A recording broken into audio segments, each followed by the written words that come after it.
साथियों, मैं राजेंद्र चौधरी राज e learning परिवार में आप सभी का हार्दिक स्वागत और अभिनंदन करता हूं। आपके दिए गए प्यार का आभार प्रकट करता हूं। कल से हमारी थोड़ी क्लासेस के अंतर्गत डिस्टर्बेंस आया हुआ है। मैं कहीं बाहर था और किसी के साथ में मेडिकली इमरजेंसी के कारण क्लासें नहीं हो पाई और अभी पिछले 2-3 घंटे से इसमें कोई टेक्निकल दिक्कत आ रही है जिसके कारण स्टोरेज इसका फुल आउट हो रहा है। ये दिक्कत आ रही है। अब काफ़ी कुछ क्लियर कैच किया है, उसके बाद में हम क्लास को रेगुलर कर पा रहे हैं। तो देखो, अपन ने नगर पालिका गठन और शासन पढ़ लिया, कार्य संचालन और वार्ड समिति ये भी पढ़ लिया। अब नगर पालिका की संपत्ति पढ़ रहे हैं। ये अध्याय 4 है। कौन सा अध्याय है? अध्याय 4 के अंतर्गत है। और जो धारा है, धारा 67 से लेकर के 75 तक है। अभी तक अपन ने 72 तक पढ़ ली है। अब 73 से लेकर के 75 तक ये 3 धाराएं हैं, पढ़ लेंगे। हालांकि 73 थोड़ी सी बड़ी धारा है। अब देखिए, अब इसमें अपन ने प्रधानमंत्री आवास योजना पढ़ ली, राष्ट्रीय शहरी आजीविका हृदय मिशन पढ़ लिया। अब जो इंदिरा गांधी शहरी रोजगार गारंटी है, मैं भी इसे सुबह कोशिश करेंगे इसे कंप्लीट करने की। और जो अपने नगर पालिका की संपत्ति है, इस बार सिलेबस के अंतर्गत नगर पालिका की जो संपत्ति है इसी तक अपन सीमित रखते हुए पेपर को मैनेज करेंगे। आप लोग आई होप अच्छे से पढ़ रहे हैं और अच्छे से पढ़ते जाइए। अब देखिए, कुछ आपके रिपीट रिवीजन कर देते हैं, ठीक ना। इससे पहले नवरात्रा चल रहे हैं, एक बात कहना चाहूँगा।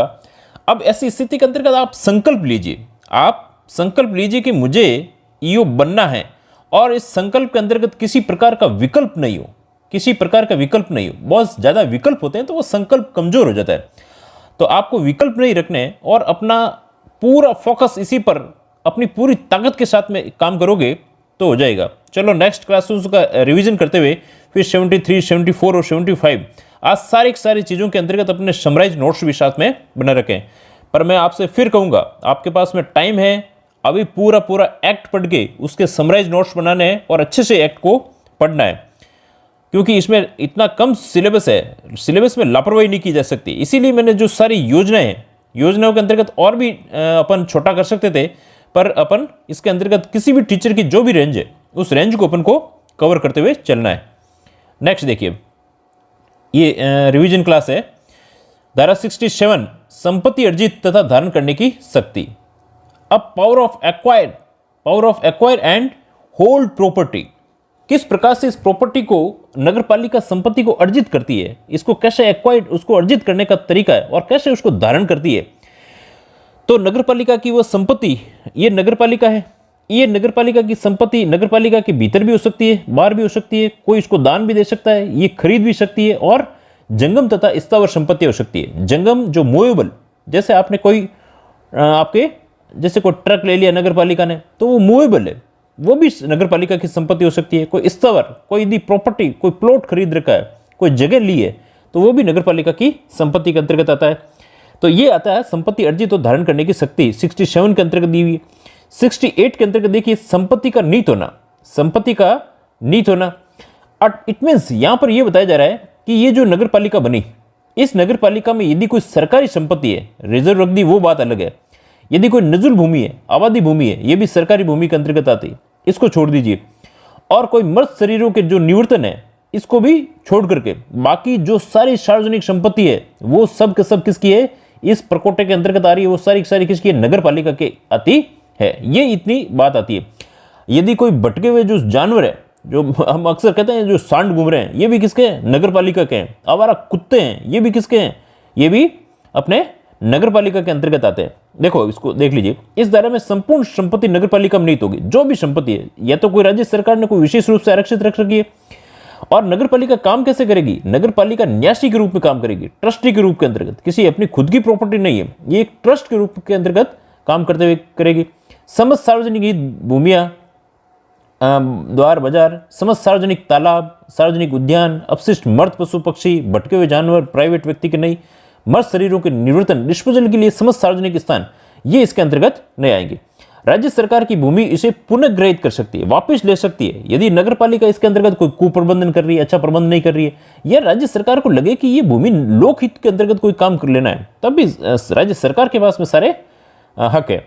अब 68 क के अंतर्गत क्या दिया हुआ, land of a waste in municipality and its disposal, किस प्रकार से इस भूमि का डिस्पोजल, इसका अपने निर्वहन किया जाए, कैसे इसका वयन किया जाए, इसके बारे में। नजुल भूमि को छोड़ करके नगर पालिका में सारी नीति होगी। नजुल भूमि कौन सी, ये सरकारी संपत्ति है। ये कौन सी है, सरकारी संपत्ति है। जैसे ये नगर पालिका का पेरिफेरी होगी, एरिया हो गया। इसके अंतर्गत जो आबादी भूमि है इसी को अपन कहते हैं नजुल भूमि कहा जाता है। इसको छोड़ करके ये बाकी सारी इसमें नगर पालिका के अंतर्गत नीति होगी। या फिर इसका कोई न कोई जैसे जेडी बना दिया, ठीक ना, जोधपुर जो अपने विकास प्राधिकरण है, जयपुर विकास प्राधिकरण है, अजमेर विकास प्राधिकरण है, इस प्रकार से बना दिया। या कोई नगर सुधार न्यास बना दिया, या राज्य सरकार द्वारा किसी अन्य प्रयोजन की अपेक्षा राज्य सरकार किसी विभाग को ठीक समझे उसको सौंप सकती है। ऐसी किसी भी कंडीशन के अकॉर्डिंग हो तब एक अलग बात है, बाकी अदरवाइज ये नगर पालिका के अंतर्गत नीति होगी। नेक्स्ट देखिए 69 कहता है एक्यूजन्स प्रॉपर्टी बाय म्युनिसिपल एग्रीमेंट। एक्यूजन कैसे कर सकती है, इस संपत्ति का अर्जन की जा सकती है एग्रीमेंट के द्वारा। एग्रीमेंट होता है किसी अपने करार के द्वारा या लीज विनिमय द्वारा, पट्टा, ये इसे सॉरी विनिमय होता है एक्सेस के द्वारा, और जो पट्टा हो गया अपने लीज के द्वारा, और अनुदान हो गया ग्रांट के द्वारा। किसी भी संपत्ति का अर्जन कर सकती है, उसको ले सकती है, उसका अधिग्रहण कर सकती है, तो राज्य सरकार के अनुमोदन से। पर राज्य सरकार का अनुमोदन यहां जरूरी, यहां से क्वेश्चन बनता है। राज्य सरकार के अनुमोदन से, करार द्वारा, विनिमय, पट्टे, दान द्वारा, जंगम या स्थावर। जंगम मतलब कि जो मूवेबल और अनमूवेबल, जैसे कोई प्रॉपर्टी है, प्लॉट है, ये तो अनमूवेबल है, स्थावर है। जंगम मूवेबल, जैसे किसी ने ट्रक ली है, कोई गाड़ी ली है, कोई ये जो कचरा वाली गाड़ियां हैं, ये सारी इसके सुखाधिकार अर्जित कर सकेगा। उसके जो सुखों का अधिकार है वो अर्जित नगर पालिका करेगा। अब 69A के अंतर्गत क्या दिया है, acceptance of surrender of right and शटन lands and issues of lease deed. अब क्या होता है, ये 69A कहता है कि कतिपय भूमि में अधिकारियों का समर्पण की स्वीकृति और पट्टा विलेख जारी करना।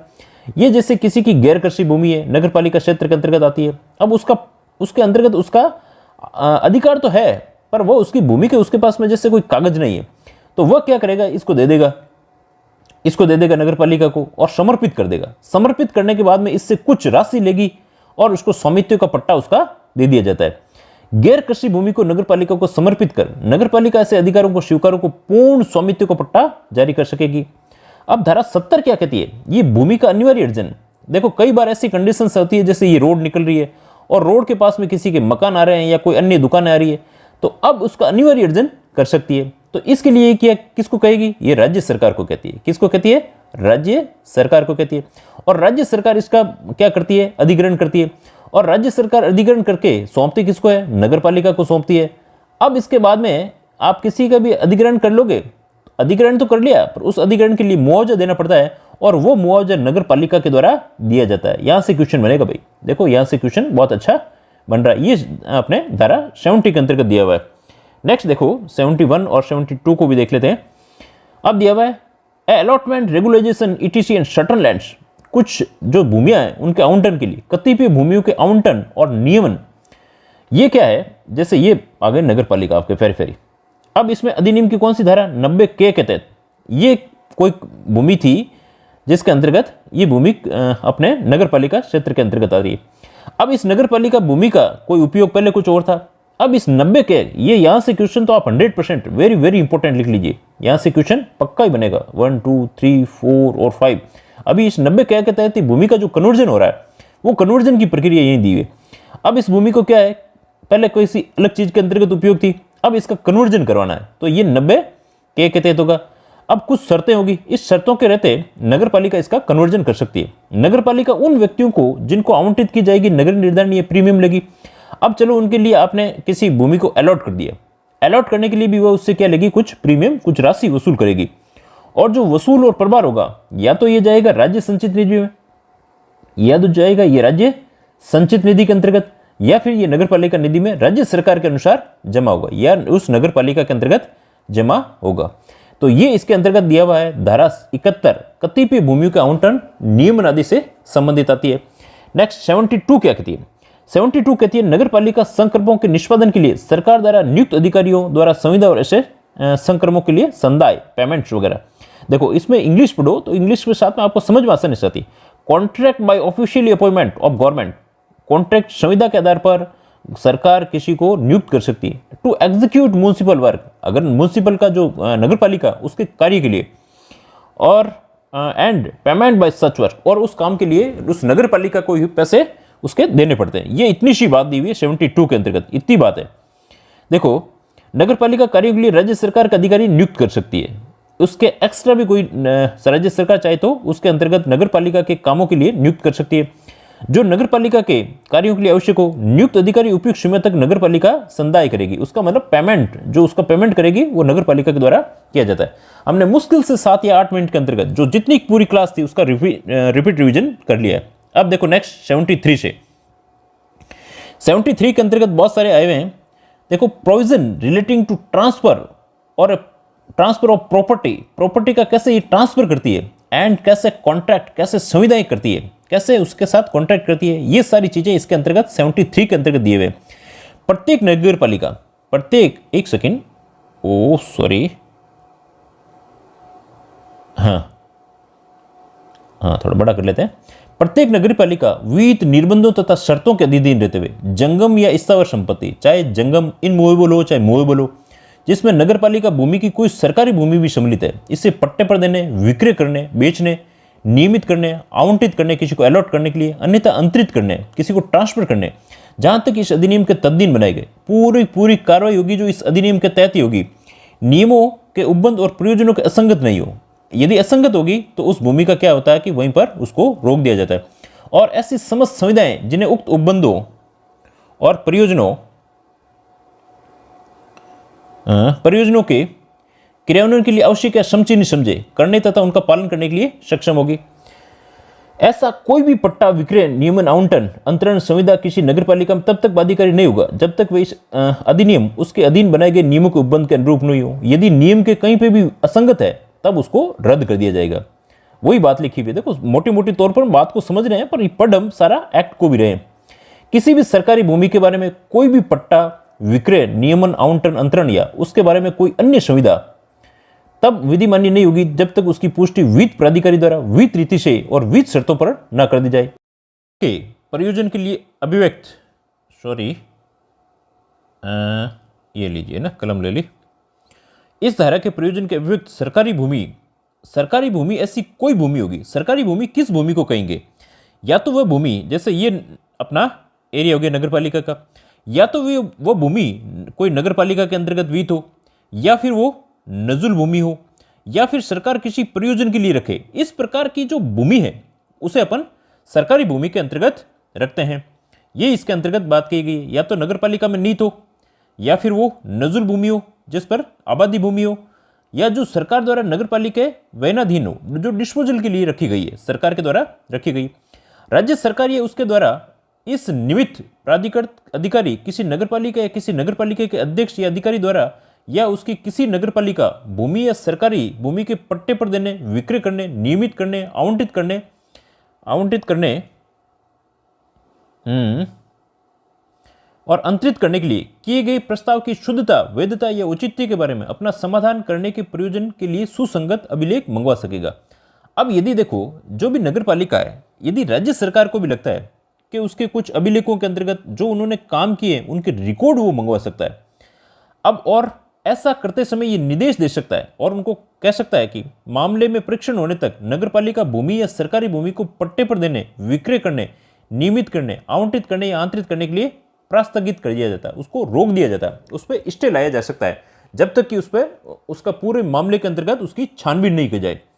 उपधारा 2 के अधीन राज्य सरकार या प्राधिकृत अधिकारी का विनिश्चय होने तक राज्य सरकार या राज्य सरकार के द्वारा कोई नॉमिनेटेड जो प्राधिकारी है, जब तक उसका विनिश्चय नहीं होता कोई कार्रवाई नहीं की जाएगी।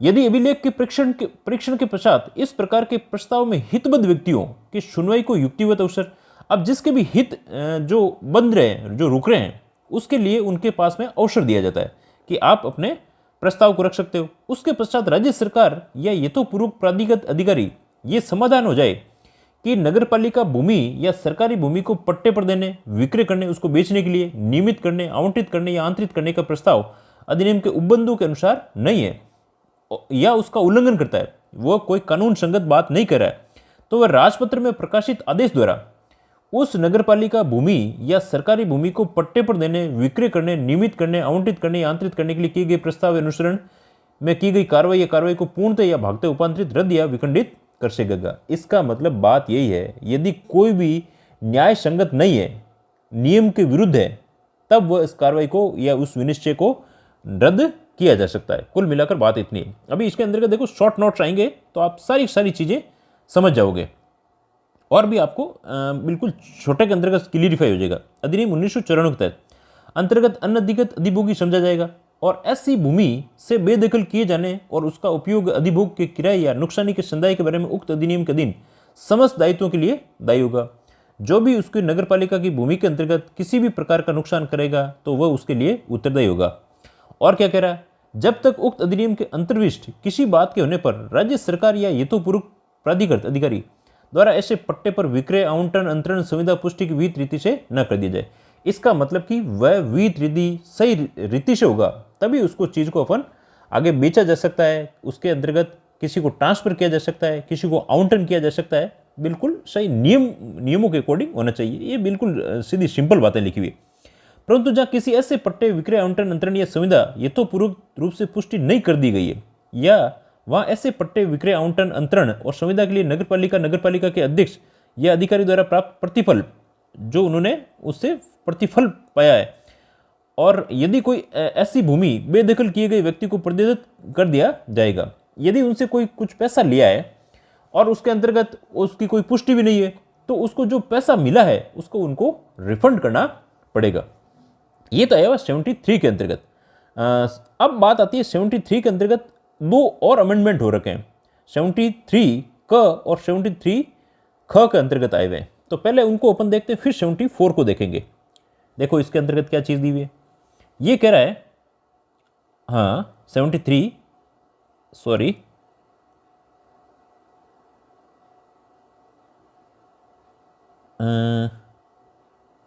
देखिए कहाँ चला गया,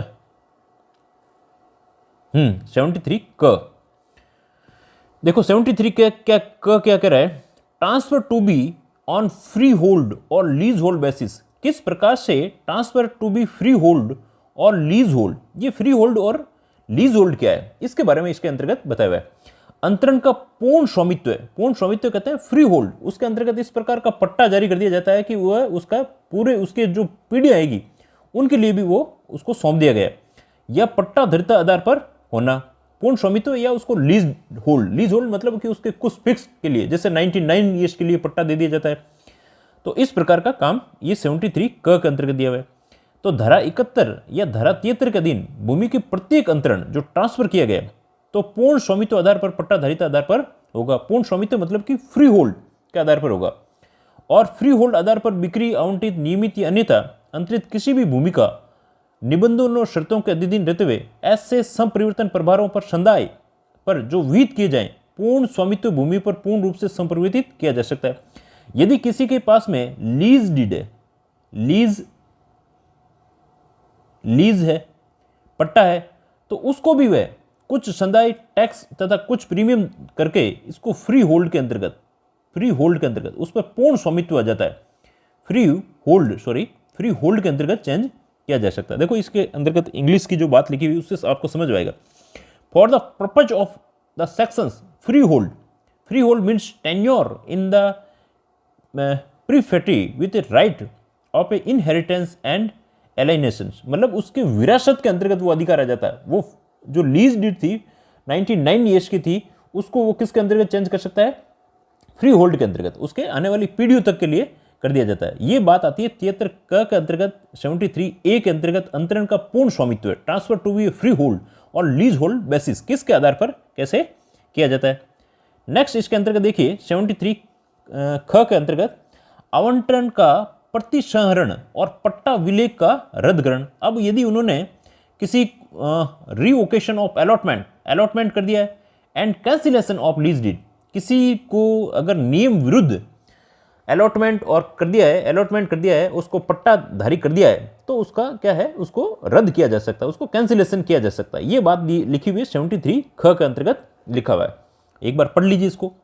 इस अधिनियम या तत्समय पर्वत किसी अन्य विधि में अंतर्विष्ट किसी प्रतिकूल बात के होते हुए भी इस अध्याय के अधीन या तो पट्टा धरती आधार पर या पूर्ण स्वामित्व आधार पर, मतलब जो फ्री होल्ड और यहाँ पर लीज डीड की बात कर रहा है, पूर्ण स्वामित्व विनित भूमि के संबंध में पट्टा विलेख पर निष्पादित और रजिस्ट्रीकृत किए जाने के पूर्व पश्चात यदि किसी भी समय नगर पालिका के पास ये विश्वास करने के कारण है कि वे तथ्यों को दुरुपदेशन या मिथ्या दस्तावेज वो कब रद्द करेगा, जब उसने कोई न कोई गलत दस्तावेज पेश किए हैं आधार पर या दुस्संधि कोई गलत संधि की है या विधि का उल्लंघन करके भूमि का आवंटन प्राप्त किया है तो पट्टा विलेख निष्पादित किया गया है, तो वह कारण दर्शित करने के कारण भूमि आवंटन के प्रतिशरण मतलब जो अलॉटमेंट है वो पट्टा विलेख का रद्दकरण उसको कैंसिलेशन करेगा।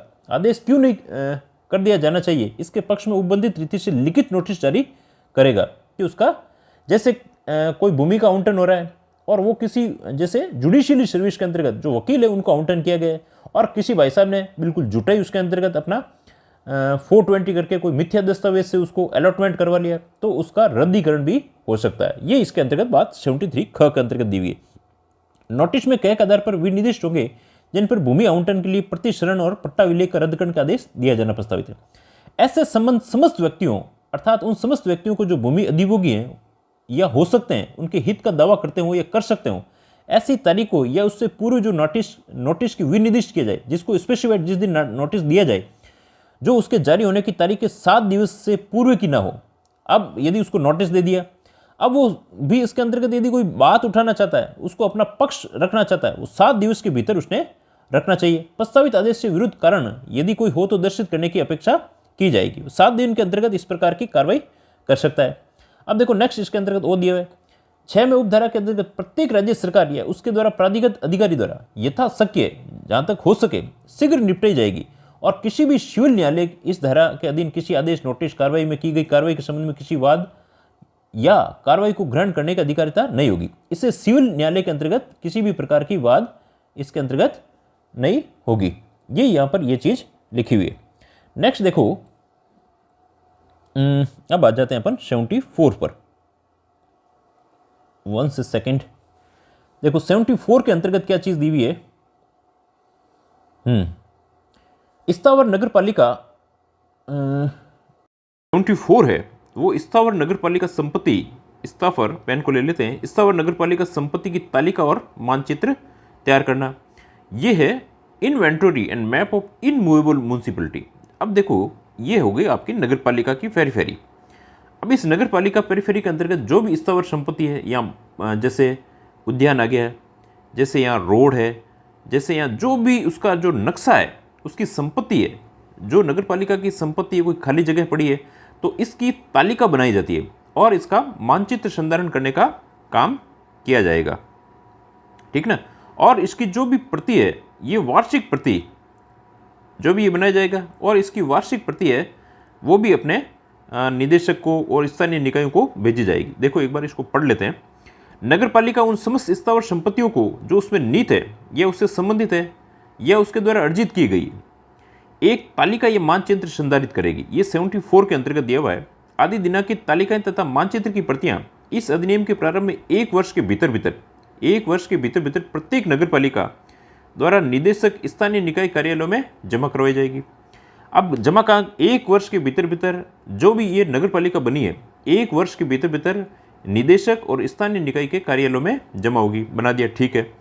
अब नगर पालिका अधिकारी किसी स्थावर संपत्ति की तालिका के मामले में उक्त तालिका में परिवर्तन हो यदि कोई हो उपदर्शित करते हो तो एक वार्षिक विवरण तैयार करेगा और इसके अलावा इसका क्या करेगा एक वार्षिक विवरण तैयार करता है और इसकी प्रति भी निदेशक और स्थानीय निकायों को दी जाएगी। कुल मिलाकर बात यही है स्थावर नगर पालिका संपत्ति की तालिका और मानचित्र बनाता है और इस मानचित्रों को वे 1 वर्ष के भीतर निदेशक को और कार्यालय में भी जो स्थानीय कार्यालय है वहाँ पे भी स्थानीय निकाय कार्यालय में भी जमा करवाता है।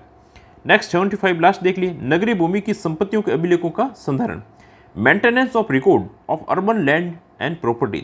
अब इस अर्बन लैंड के अंतर्गत जो भी इस नगर पालिका के अंतर्गत आई हुई है इन संपत्तियों का एक रिकॉर्ड रखा जाएगा। इनका एक रिकॉर्ड बड़े बड़े जो पोतियाँ होती है इन पोतियों के अंतर्गत इन चीज़ों को रखा जाता है। किस प्रकार से ये रिकॉर्ड मेंटेन किया जाता है देखो। नगरपालिका अन्य संबंधित विभागों या यथास्थिति प्राधिकारी के परामर्श से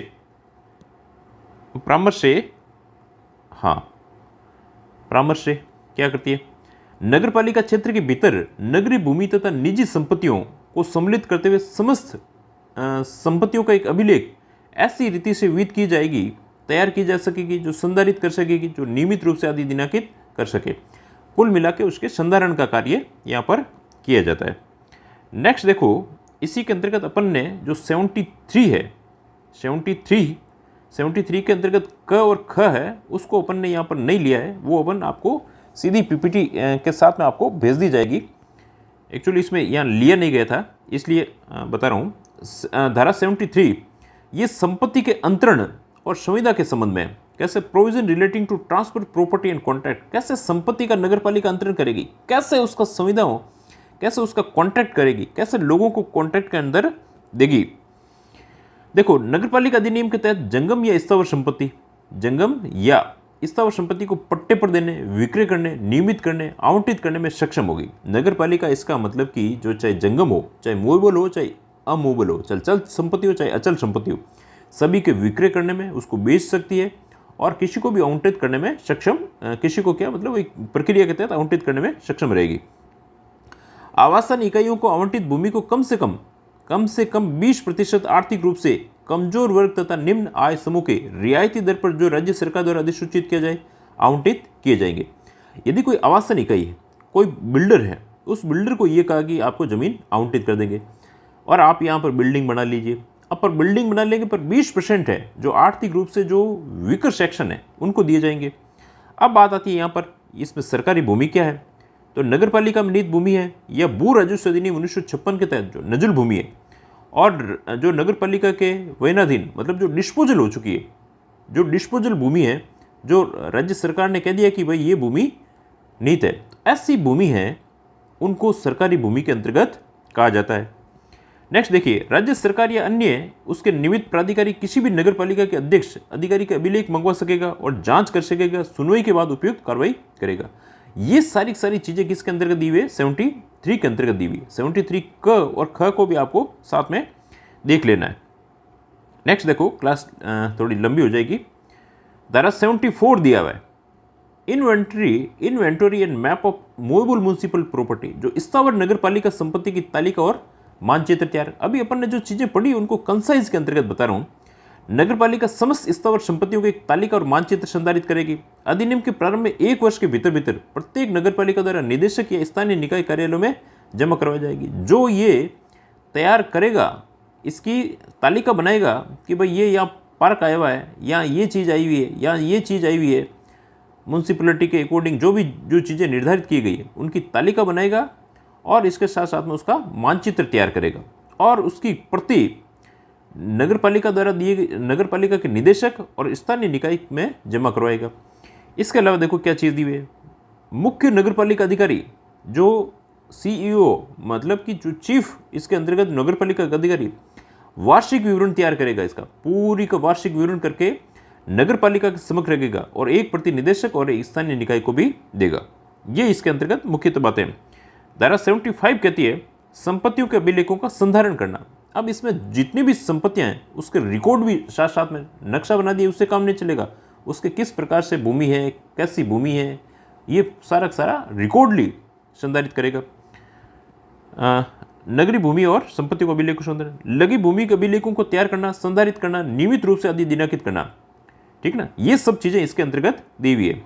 तो आप क्लास को शेयर करें, लाइक करें, सब्सक्राइब करें और जो नेक्स्ट क्लास है आपको तैयारी करनी है, आज ही के दिन टेस्ट होना है, उससे पहले यदि संभव हुआ तो जो एक योजना है उस योजना को डाल देंगे। बाकी आपको 75 जितनी भी जो धाराएं आई हुई है वहाँ तक आपको पढ़ना है। बीच में थोड़ा सा डिस्टर्बेंस के कारण मैं आपको समय नहीं दे पाया, उसके लिए खेद है। बाकी सारी चीज़ें आप इसको बिल्कुल पैनिक और टेंशन नहीं लेनी है, सब चीज़ें अपन समय पर कर देंगे। Thanks a lot.